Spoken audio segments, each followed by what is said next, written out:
मित्रहो, शनिवारी संध्याकाळी भारत आणि पाकिस्तान यांच्यामधली शस्त्रसंधी झाल्यानंतर किंवा युद्धविराम झाल्यानंतर 48 तासात दुसऱ्यांदा आपल्या लष्कराच्या 3 प्रमुख अधिकाऱ्यांनी पत्रकार परिषद घेतली आणि देशाला जे जे काही घडतंय याच्याबद्दल सांगितलं। अर्थात हे सांगताना लष्कराने किंवा लष्कराच्या अधिकाऱ्यांनी जी माहिती गोपनीय ठेवायला हवी ती सुद्धा गोपनीय ठेवलेली आहे। पण त्याच वेळेला आपण काय करतोय, भारत कुठे आहे, पाकिस्तान कुठे आहे, भारताने काय काय केलंय, किती प्रमाणात केलंय, या सगळ्याची माहिती दिली। आणि त्यानंतर तुम्हा आम्हा सगळ्यांना या पत्रकार परिषदेनंतर एकच म्हणावंसं वाटणार आहे, जय हिंद। नेमकं हे जय हिंद म्हणताना तुम्हा आम्हा 140 कोटी भारतीयांची छाती ही अभिमानाने आणि गर्वाने फुलून येईल अशा गोष्टी आपल्या लष्कराने केलेल्या आहेत, आपल्या सैन्याने केलेल्या आहेत। आणि त्यामुळेच संपूर्ण देशातून आणि जगभरातून भारतीय लष्कराचं कौतुक होतंय। हे कौतुक नेमकं का होतंय आणि या कौतुकासाठी कोणत्या कोणत्या गोष्टी भारतीय लष्कराने केलेल्या आहेत याच मी आपल्याला संक्षिप्त स्वरूपात सांगणार आहे। नमस्कार मित्रहो, मी राजेश कोचरेकर आणि आपण पाहताय आपलं आवडतं न्यूज पोर्टल टाइम महाराष्ट्र। मित्रहो, ऑपरेशन सिंदूर हे 7 तारखेला सुरू झालं आणि 4 दिवसांमध्ये या ऑपरेशनने पाकिस्तानला वठणीवर आणलं। आता नुकतीच भारतीय लष्कराच्या 3 प्रमुख अधिकाऱ्यांची पत्रकार परिषद जी आहे ती पार पडलेली आहे। आणि या पत्रकार परिषदेमध्ये भारतीय सैन्याचे हे 3 प्रमुख अधिकारी म्हणजे कोण कोण होतं ते आपण आधी बघूया। लष्कर, हवाई दल आणि नौदलाचे प्रमुख होते। याच्यामध्ये लष्करी संचालनालयाचे महानिर्देशक एअर मार्शल ए.के. भारती होते, त्याचप्रमाणे लेफ्टनंट जनरल राजीव घई होते आणि ए.एन. प्रसाद वाईस ॲडमिरल नौदल हे 3 जण होते। आणि या तिघांनी काय काय आपण केलं गेल्या 4 दिवसामध्ये या गोष्टी देशवासियांना नीट समजावून सांगितल्या।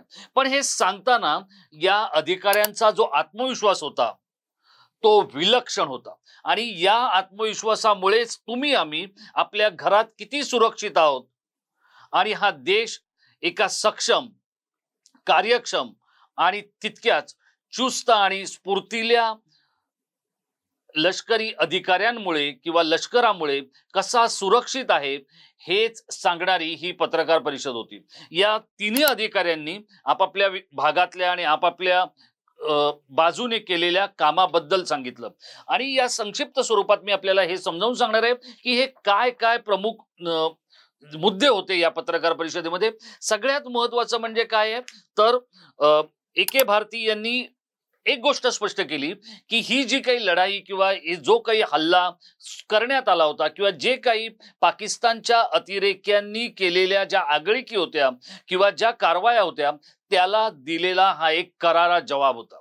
हा पाकिस्तानी सर्वसामान्य नागरिकांवर केलेला हल्ला नव्हता, हा नागरी वस्त्यांवर केलेला हल्ला नव्हता, पण जिथे जिथे पाकिस्तानचे अतिरेकी आपले तळ बनवून राहिलेले आहेत त्या 9 तळांवर कशा पद्धतीत हल्ला केला गेला हे सांगण्यात आलं।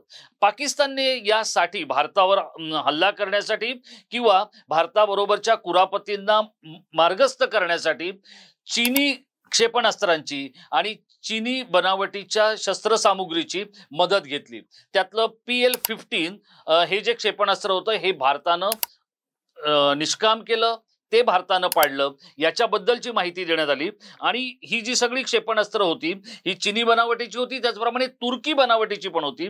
आणि या दोन्ही म्हणजे चीनने आणि तुर्किस्तानने पुरवलेल्या या सगळ्या शस्त्रसामुग्रीचा भारताने अत्यंत सक्षमतेने पाडाव केला आणि त्यामुळेच ही शस्त्रसंधी करण्याची वेळ पाकिस्तानवर आली। पाकिस्तानने पहलगाम मध्ये जे केलेलं होतं ते पाकिस्तानी अतिरेक्यांचे 99 अपराध भरल्यानंतर जे काही करायला हवं ते आपल्या सैन्याने, आपल्या लष्कराने केलेलं आहे। आपल्या सैन्यावर आणि आपल्या लष्करावर प्रत्येक भारतीयाला प्रचंड अभिमान आहे। आणि तो का आहे हेच आजच्या पत्रकार परिषदेने दाखवून दिलं.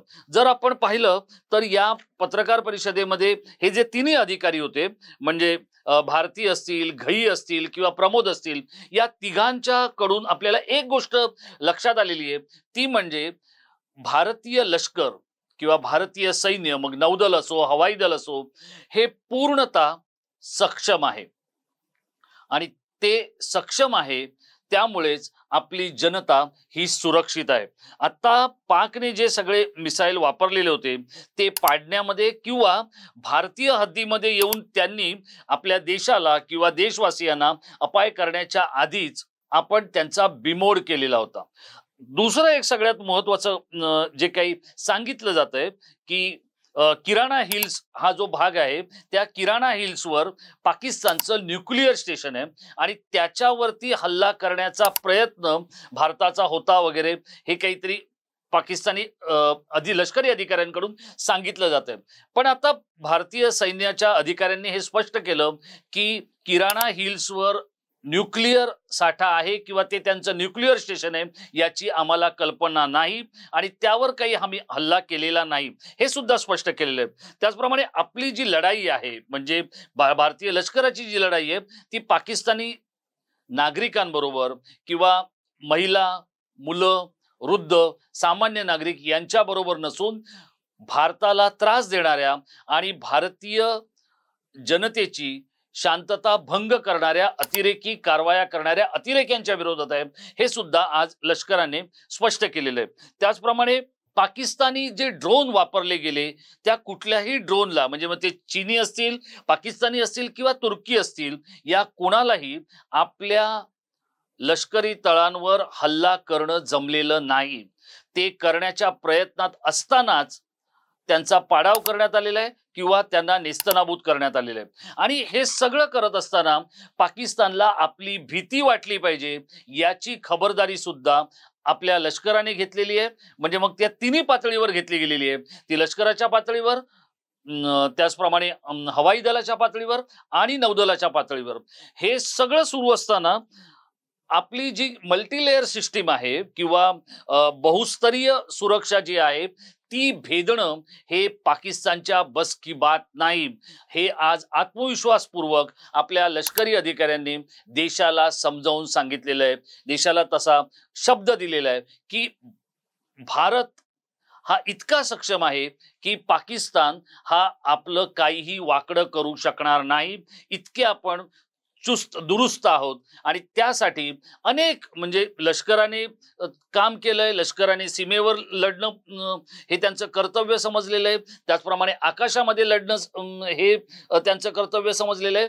आणि या सगळ्या गोष्टी करत असताना आज महत्वाचा उल्लेख जो केला गेला तो म्हणजे BSF, बॉर्डर सिक्युरिटी फोर्स, म्हणजे सीमा सुरक्षा दलाचा आवर्जून उल्लेख करण्यात आला. मित्र हो, तुम्ही आम्ही आपल्या घरी, कार्यालयात किंवा आपापल्या ठिकाणी जे सुरक्षित आहोत ते आपले जे सैनिक सीमेवर सुरक्षा देत आहेत त्यांच्यामुळे सुरक्षित आहोत. त्या सीमा सुरक्षा दलाचे सगळे वरिष्ठ अधिकारी, त्यांचे सैनिक, त्यांचे शिपाई यांच्यामुळे आपण सुरक्षित आहोत, याचा आज आवर्जून उल्लेख केला गेलेला आहे.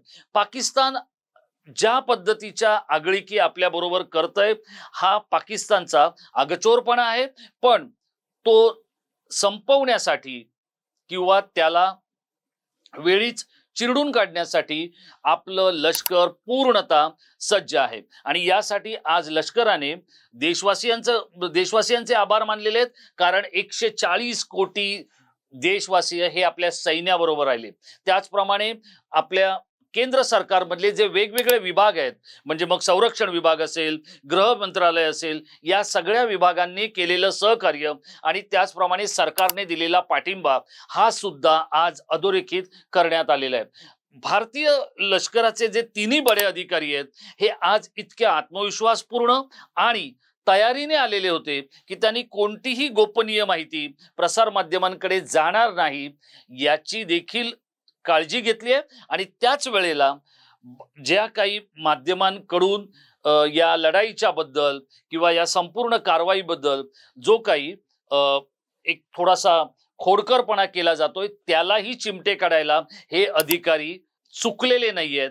त्या माध्यमांना किंवा माध्यमांच्या एकूणच शैलीला चिमटे काढण्याचं कामही अगदी व्यवस्थितरित्या या तिन्ही अधिकाऱ्यांनी केलेलं आहे। एकूणच काय तर ही जी 48 तासातली दुसरी जी पत्रकार परिषद होती म्हणजे घई, प्रमोद आणि भारती यांची, या पत्रकार परिषदेने नेमकं सरकार किती बुलंदपणे आपल्या सैन्याच्या पाठीशी आहे आणि सैन्य हे आकाश, पाणी आणि सीमा या तिन्ही ठिकाणी कशा पद्धतीत भारतीय नागरिकांच्या संरक्षणासाठी आणि नागरिकांच्या मालमत्तेसाठी कटिबद्ध आहे याचीच प्रचिती दिलेली आहे। आणि त्यामुळे ज्या वेळेला ही पत्रकार परिषद संपलेली आहे त्यावेळेला संपूर्ण देशवासियांच्या मुखातून एकच उद्गार कदाचित कळत नकळतपणे बाहेर पडले असतील आणि ते आहेत जय हिंद।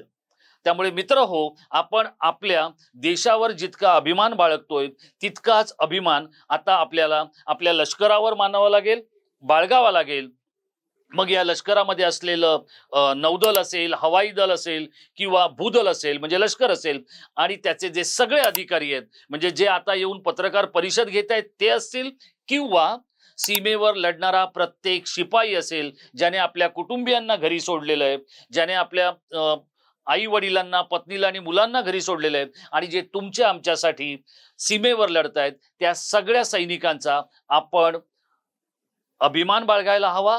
आणि आजच्या या पत्रकार परिषदेनंतर म्हणा किंवा आत्ता LOC जे आहे म्हणजे भारत पाकिस्तानची जी सीमा आहे त्या सीमावर्ती भागामधलं जनजीवन 20 दिवसानंतर सामान्य होतंय आणि याचं सगळं श्रेय हे जसं आपल्या सरकारला आहे, आपल्या वेगवेगळ्या मंत्रालयांना आहे, त्याही पेक्षा कैक पटीने ते भारतीय सैन्याला आहे, त्या प्रत्येक सैन्यातल्या अधिकाऱ्याला आहे, कर्मचाऱ्याला आहे आणि जाबाज लढवय्यांना आहे। या संपूर्ण सगळ्या लढाईमध्ये गेल्या काही काळामध्ये आपले काही जवान शहीदही झालेत, त्या सगळ्यांना आपण आदरांजली दिली पाहिजे, श्रद्धांजली दिली पाहिजे। आणि त्याच वेळेला सीमेवर लढणाऱ्या, आकाशातून घिरट्या घालणाऱ्या आणि समुद्राची प्रत्येक लाट कापत पाकिस्तानला मुंहतोड जवाब देणाऱ्या सगळ्या सैनिकांना आपण पुन्हा एकदा जय हिंद करूया। धन्यवाद।